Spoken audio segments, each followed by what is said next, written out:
कभी जिन जंगलों की पहचान गोलियों, नक्सल हमलों और सुरक्षा अभियानों से होती थी, आज वहीं से विकास की नई कहानी शुरू होने जा रही है।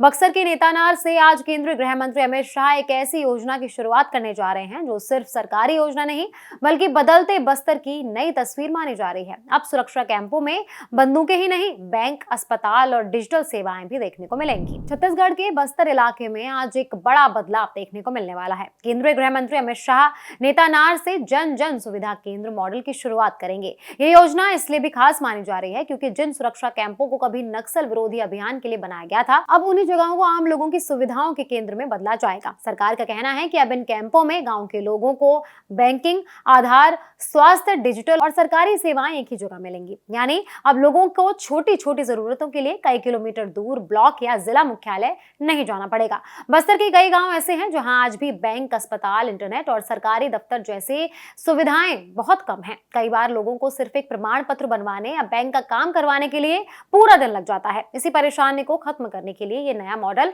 तैयार किया गया है। इन जन जन सुविधा केंद्रों में कॉमन सर्विस सेंटर यानी कि CSC की मदद से कई सेवाएं दी जाएंगी, जैसे आधार अपडेट, बैंकिंग सुविधा, आय जाति निवास प्रमाण पत्र, ration card, Ayushman Bharat card, e Shram registration, बिजली बिल जमा करना, ऑनलाइन फॉर्म भरना, रेलवे और बस टिकट बुकिंग जैसी सुविधाएं एक ही जगह मिल जाएंगी। इसके अलावा प्रिंटिंग, स्कैनिंग और दूसरी डिजिटल सेवाएं भी उपलब्ध होंगी। छत्तीसगढ़ के मुख्यमंत्री विष्णुदेव साय की पहल पर तैयार इस योजना को सुरक्षा से विकास की दिशा में बड़ा कदम माना जा रहा है। पिछले करीबन 2 दशकों में बस्तर और आसपास के इलाकों में नक्सल हिंसा बड़ी चुनौती रहे हैं।